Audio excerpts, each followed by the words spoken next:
Assalamualaikum, welcome back to Invest Saham. Pada video ini kita akan update makroekonomi dan juga menganalisa saham big cap seperti BBRI dan juga Astra International. Tapi sebelum lanjut, disclaimer on, video ini bukan ajakan jual beli saham, jadi tetap do your own research. Pada pekan ini akan ada pidato ya dari Ketua The Fed yakni Jerome Powell yang pastinya akan dinantikan oleh para pelaku pasar. Hal ini juga akan berpengaruh ya terhadap arah market, apakah market saham akan lanjut naik lagi atau malah akan sideways. Jadi pada tanggal 23 Agustus 2024 akan ada rilis data tingkat inflasi secara tahunan dari Jepang dan disusul ada pidato dari Ketua The Fed yakni Jerome Powell. Yang pastinya kita menunggu-nunggu dan juga menanti-nanti guys ya kepastian adanya pemangkasan suku bunga di bulan September. Karena jika The Fed sudah pasti memangkas suku bunga di bulan September, maka ini akan diikuti juga oleh banyak negara guys ya, termasuk Indonesia terkait dengan BI rate-nya. Jadi BI rate dan juga pidato Powell ini sangat dinantikan ya oleh para pelaku pasar, tentu saja oleh para investor saham. Dan juga kita melihat guys ya, untuk central bank rate decision pada minggu ini akan dilakukan juga di beberapa negara guys ya. Tapi kemungkinan jika The Fed-nya ini masih menahan suku bunga ya guys ya, dan kemungkinannya juga cukup besar, maka banyak negara juga akan mengikuti langkah The Fed ya, akan menahan suku bunganya pada bulan Agustus ini. Tapi kita berharap The Fed ini bersikap dovish ya guys ya. Nah, apa itu hawkish dan dovish akan kita jelaskan juga ke teman-teman. Ya, jadi untuk jadwal di minggu ini ya, pada hari Selasa akan ada central bank decision dari Cina, lalu ada Swedia dan juga Turki. Pada hari Rabunya akan ada keputusan suku bunga dari Iceland, lalu Thailand dan juga Indonesia, dan hari Kamisnya dari Botswana, Paraguay dan juga South Korea guys ya. Dan kita melihat juga dari beberapa negara ya seperti Cina ya, People's Bank of China atau PBOC ini kemungkinan akan mempertahankan suku bunga acuan pinjaman 1 tahun dan 5 tahun ya setelah pemangkasan suku bunga yang tidak terduga pada bulan sebelumnya sebesar 10 basis poin ya pada kuartal sebelumnya. Dan juga kemungkinan ya PBOC akan kembali memangkas suku bunga itu pada kuartal keempat guys ya. Tapi tetap Cina ini kita melihat guys ya, pemangkasan suku bunganya dilakukan sangat pelan-pelan ya, hanya 10 basis poin saja. Tapi kita harapkan The Fed pada bulan September bisa memangkas suku bunga sekitar 25 sampai 50 basis poin ya, atau BPS. Nah, di sini pun kita akan menjelaskan ke teman-teman terkait dengan hawkish dan juga dovish guys ya, dimana ketika inflasi tinggi maka ekonomi ini akan cenderung tertekan ya, interest rate dinaikkan ya sebagai stimulus fiskal polisinya nanti akan turun ya guys ya, harga saham-saham akan turun, lalu data dari lapangan pekerjaan juga akan turun, dan permintaan ya guys ya dari barang baku dan lain-lainnya juga akan mengalami penurunan ya. Jadi ekonomi ini akan turun ketika interest rate dinaikkan ya, atau suku bunga dinaikkan, karena untuk melawan inflasi yang masih tinggi. Tapi ketika inflasinya sudah mulai mereda ya guys ya, meskipun growth-nya juga turun, tapi ketika interest rate nanti diturunkan, maka ini akan menstimulus dari kebijakan moneter ya, atau fiscal policy. Dan juga harga saham atau stock price ya ini bisa naik ya, lalu data ketenaga kerjaan juga bisa naik, dan pertumbuhan ekonomi juga bisa naik. Jadi teman-teman sudah tahu guys ya, dari pandangan The Fed ya terhadap suku bunga apakah akan hawkish atau dovish, pasti kita pun berharap bahwa The Fed ini akan dovish ya pada bulan Agustus hingga bulan September nanti. Tujuannya adalah ketika inflasinya memang sudah turun ya ke angka 2%-an, lalu kita lihat ekonomi di beberapa negara juga sudah mulai turun ya, sudah mulai mengalami krisis ya. Tadi saya lihat ada pemberitaan bahwa Inggris ya guys ya, Inggris ini sudah cukup mengkhawatirkan. Tapi bukan hanya Inggris, Amerika Serikat juga sebenarnya sudah cukup mengkhawatirkan guys ya, data pengangguran sudah mulai naik, dan kita melihat juga memang dibutuhkan stimulus ya dari adanya kebijakan moneter yakni pemangkasan suku bunga di bulan September. Jadi jika September jadi pemangkasan suku bunga, maka kemungkinan akan sangat berdampak positif terutama untuk saham-saham di sektor perbankan, finance, otomotif, manufaktur dan lain-lain. Properti juga kemungkinan besar akan diuntungkan guys ya dari adanya pemangkasan suku bunga ini. Nah, jadi saya cukup optimis ya bahwa di bulan Agustus September ini market saham akan rally naik selama The Fed ini masih bersikap dovish ya guys ya. Jadi kalau hawk itu kan burung elang ya, kalau dove itu burung merpati ya. Jadi kalau hawk itu dia interest rate-nya naik ya, perlambangan dari interest rate yang naik, sedangkan dovish itu adalah perlambangan dari interest rate yang turun ya, atau interest rate atau suku bunga ini akan diturunkan seperti itu. Jadi ya kita berharap The Fed ya dalam pidatonya nanti ya oleh Jerome Powell semoga saja masih bersikap dovish ya terhadap data-data dari makroekonomi seperti itu. Oke guys, lalu ya ketika data ekonominya positif, maka Goldman Sachs yang kemarin menaikkan peluang resesi menjadi 35%, ini menurunkan kembali ya guys ya, hanya tinggal 20% saja karena memang sebentar lagi akan dilakukan pemangkasan suku bunga. Jadi ya para bankir-bankir atau para fund manager ini pun pastinya akan mengincar emerging market seperti Indonesia untuk melakukan investasi, either itu di SBN ataupun di market saham. Nah, nanti pun kita akan update ke teman-teman nih berapa inflow yang terjadi hari ini dan bagaimana saham-saham big caps ya yang fundamentalnya bagus, yang rutin bagi dividen, itu harga sahamnya mulai mengalami kenaikan kembali. Dan ini terjadi secara serentak guys. Kita melihat memang untuk bulan Agustus ini cukup baik ya guys ya, cukup menarik, dimana kenaikan dari saham-saham ini cukup serentak ya, bukan hanya sektoral saja, tapi beberapa yang fundamental bagus ataupun ya yang fundamentalnya tidak begitu menarik ya guys ya, tapi saham-saham ini bisa naik, bahkan saham sektor rokok pun mengalami technical rebound pada hari ini tanggal 19 Agustus 2024. Oke guys, kita akan masuk ke pembahasan ya saham-saham big caps untuk saham BBRI. Kita akan coba update guys ya, kita akan coba refresh untuk saham BBRI karena sepertinya tadi ada ini ya, ada kenaikan lagi guys ya. Sempat turun ya untuk BBRI sebenarnya, tapi closing di 4820 guys, 4820 per lembar saham guys ya. Jadi masih ada sedikit koreksi 0,2%. Tapi tadi memang sempat turun ya untuk harga saham BBRI ke level 4760. Nah, teman-teman harus ingat guys ya bahwa kita sering bilang ke teman-teman ketika teman-teman sudah invest di satu saham yang kalian yakin bahwa saham itu bagus, harga sahamnya masih murah ya, dan sektor di saham di sektor yang sama, maksud saya harga sahamnya sudah pada naik gitu ya. Kalau di banking, di big banks gitu ya, ada saham Bank Mandiri dan juga BBCA yang harga sahamnya udah naik tinggi, tapi BBRI ini masih laggard ya guys ya, atau masih terhambat gitu ya, masih terlambat kenaikannya. Nah, jadi ketika teman-teman sudah yakin masuk di BBRI, ya udah ketika ada koreksi ya udah teman-teman hajar gitu ya. Kalau ada koreksi 1%-an, tadi kan sempat terkoreksi 1%, udah teman-teman tinggal beli lagi aja. Simple ya sebenarnya. Tapi gini guys ya, ada fungsi ketika kita hold cash ya guys ya, entah itu berapa persen dari porto. Ketika kita hold cash, maka ketika ada koreksi itu adalah saatnya kita tambah muatan. Jadi jangan FOMO teman-teman ketika harga saham BBRI-nya naik 2%, 3%, teman-teman hajar kanan. Ya menurut saya pribadi itu kurang efektif. Lebih baik teman-teman tunggu saja koreksinya. Ketika terkoreksi 1%, 2%, maka teman-teman itulah waktunya untuk membeli. Oke guys, kita akan coba proyeksikan guys ya dari seasonality, kita pakai 7 tahun aja guys ya. Kak, kenapa 7 tahun? Kenapa nggak 10 tahun? 10 tahun juga bisa sebenarnya ya, tapi ini untuk biar muat aja gitu ya di layar. Nah, jadi kalau misalnya kita lihat di tahun 2023 lalu guys, memang pada bulan Agustus, September, Oktober ya mengalami atau closing merah gitu ya. Tapi probabilitas kenaikan pada bulan September untuk saham BBRI memang cukup rendah, hanya 33% saja. Namun kita melihat karena adanya pemangkasan suku bunga ya oleh The Fed pada bulan September, kemungkinan besar BBRI bisa naik sebelum pemangkasan suku bunga. Tapi setelah pemangkasan suku bunga, apakah BBRI bisa terkoreksi? Bisa. Ya guys ya, bisa, mengingat sebentar lagi akan ada window dressing. Tapi jika memang kebijakan moneter pemangkasan suku bunga ini akan sangat berdampak positif kepada ekonomi, maka seharusnya kita sudah bisa melihat ya pada kuartal 3 laba saham-saham di sektor banking, finance, otomotif, manufaktur dan juga properti itu sebenarnya bisa naik. Seharusnya bisa naik.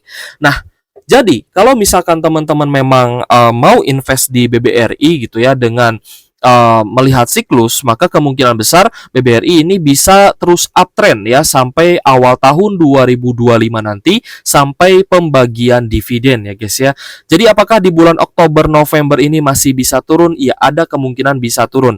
Tapi karena kita melihat ya probabilitas kenaikan yang cukup rendah di bulan September ini kemungkinan akan hijau, jadi ada kemungkinan akan terkoreksi itu di sekitar Oktober dan juga November.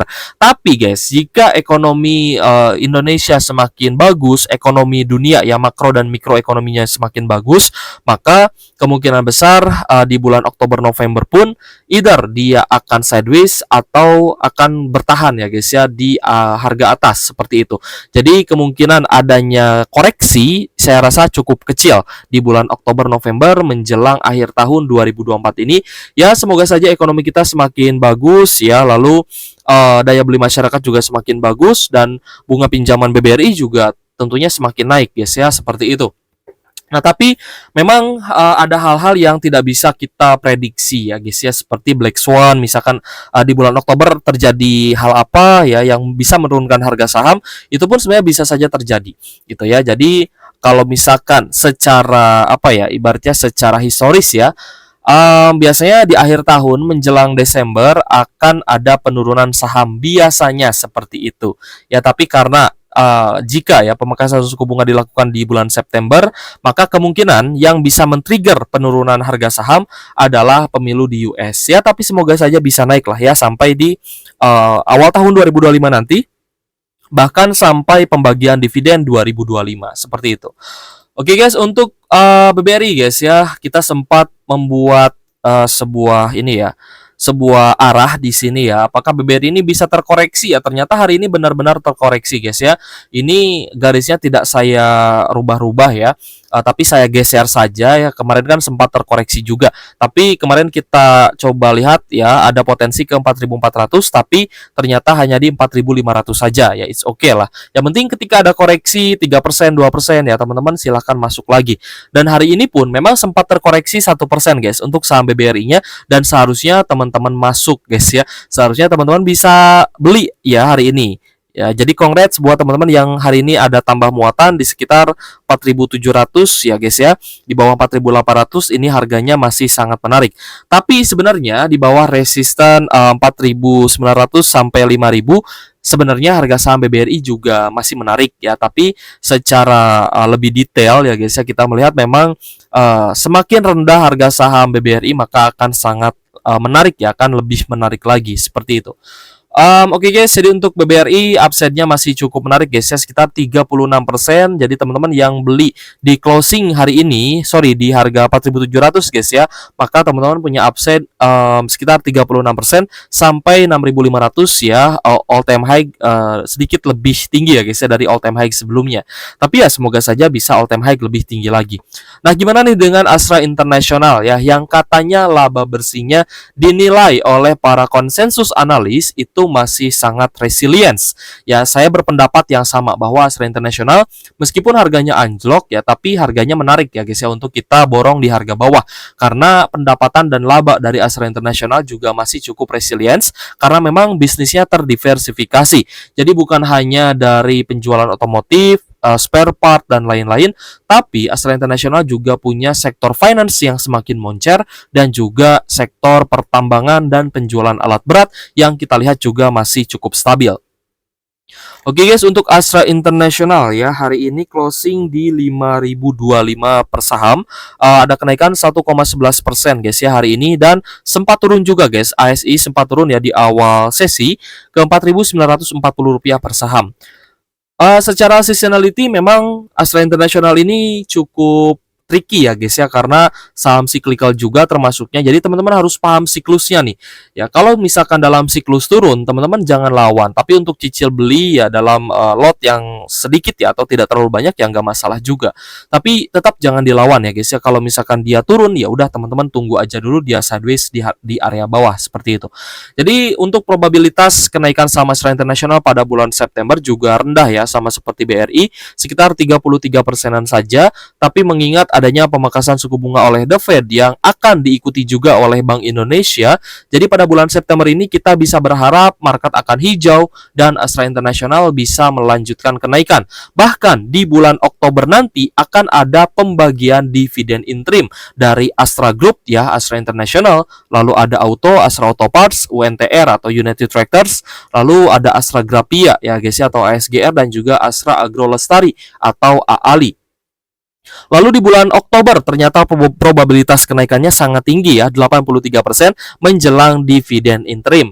Jadi teman-teman yang sudah beli saham Astra International ya guys ya, di harga yang cukup murah ya di fase kenaikan ini, maka teman-teman tinggal hold aja. Bulan September akan ada pemangkasan suku bunga, bulan Oktober akan ada pembagian dividen interim.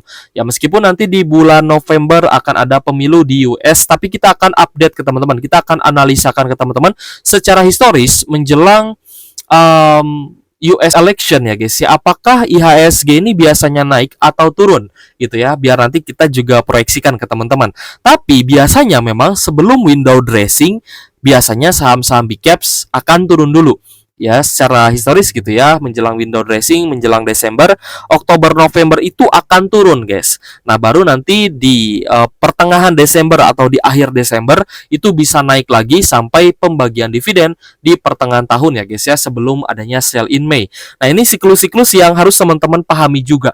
Jadi ketika nanti ada outflow ya di market, teman-teman sudah tidak kaget lagi, oh ini berarti marketnya akan turun dulu nih, wah kita siap-siap take profit dulu sebagian, biar sebagian lainnya biarin di saham gitu ya. Nanti kalau misalkan ada saham lain yang lebih menarik yang harganya anjlok, kita bisa ambil. Seperti itu guys ya. Jadi itulah fungsinya ya. Kita tarik ulur saham kita dan kita juga realisasikan profitnya ketika memang sudah naik tinggi. Oke guys, jadi untuk Astra International ya, kenaikannya masih sangat menarik. Kita melihat memang beberapa kali sempat ada higher low, namun di satu pekan ini cenderung naik terus ya guys ya. Bahkan prediksi yang kita lakukan kemarin juga keliru ya guys ya. Kemarin kita prediksikan bahwa Astra International ini akan ada koreksi ya sampai sekitar 4.780, tapi pada kenyataannya prediksi kita juga bisa salah ya guys ya. Saya tidak malu mengakui ya bahwa prediksi saya pun ya bisa salah. Tapi prediksi terhadap saham-saham bagus yang sudah kita beli ini sebenarnya punya manfaat yang baik ya guys ya, agar kita juga punya persiapan. Kalau seandainya Astra International ini turun lagi ke 4790, maka kita bisa beli di bawah harga 5.000 seperti itu. Kita bisa tambah muatan di area higher low-nya. Dan kita lihat untuk Astra International ya, hari ini mengalami kenaikan 1,11% dan melanjutkan kenaikannya, dan hari ini sudah fix ya guys ya, bisa menutup gap sebelumnya. Tapi kalau misalkan kita lihat dari harga kumdet ini sebentar lagi nutup gap ya, sampai di sekitar 5.075 lah, tipis ya guys ya, tipis. Oke guys, untuk Astra International cukup menarik ya, saham-saham big caps di IHSG banyak yang sudah naik tinggi, saham batubara juga banyak ya yang sudah naik seperti BSSR hari ini juga melambung tinggi, ada Raw Energy juga yang masih di harga atas. Tapi ada beberapa saham batubara yang sebenarnya masih belum naik tinggi. Lalu ada saham-saham otomotif yang juga masih belum naik, dan ada saham perbankan juga yang masih belum naik. Nah, tinggal teman-teman alokasikan saja dana yang masih ada, apakah mau dimasukkan ke saham yang belum naik, atau teman-teman tambah muatan saham yang sudah dipunya di harga higher low-nya. Oke guys, jadi kita melihat guys ya, ada beberapa update berita terkait dengan harga batubara. Katanya hari ini anjlok ya 2% dalam sehari ya, karena menurunnya permintaan dari Cina ya guys ya, yang membuat harga batubara ini berfluktuasi. Pada hari ini turun sekitar 2%-an ya harga coal ice Newcastle. Penurunan permintaan batubara ini juga didasari dari tadi saya baca guys ya, adanya curah hujan yang cukup lebat ya guys ya, sehingga pembangkit listrik tenaga air ya guys ya itu juga bisa beroperasi kembali ya. Jadi kalau misal kita cek ya, memang ada koreksi 2,17% di level 146 US dollar per ton. Tapi it's okay, kita berharap harga acuan batubara ini masih bisa rally ya pada winter 2024 ini. Sedangkan hal positif yang masih kita dapatkan di market yang masih memberikan keyakinan terhadap kita, selain dari The Fed yang kemungkinan besar juga akan dovish kembali, Di sini kita lihat rupiah kita juga terus menguat ya. Hari ini ada penguatan 0,67% di level 15.584 rupiah per 1 USD-nya. Ini dikarenakan DXY atau indeks dari dolar Amerika Serikat ini mengalami penurunan ya karena faktor ekonomi Amerika Serikat yang juga sedang turun dan membutuhkan adanya stimulus dari kebijakan ekonomi dari The Fed terkait pemangkasan suku bunganya. Berikut dengan IHSG, pada hari ini ada kenaikan ya 0,13% di level 7.441 dan kita melihat hari ini juga cukup berfluktuasi. IHSG ini ya cukup fluktuasinya cukup menarik sebenarnya guys ya, naik turun. Tapi kita melihat ya beberapa saham big caps ini malah menarik ya, ada koreksi hari ini ternyata menarik ya karena menjelang pemangkasan suku bunga The Fed kita masih dikasih kesempatan untuk tambah muatan seperti itu. Oke guys, jika ada saham yang ingin teman-teman bahas boleh tulis saja di kolom komentar. Thank you for watching. See you on the next video. Wassalamualaikum warahmatullahi wabarakatuh.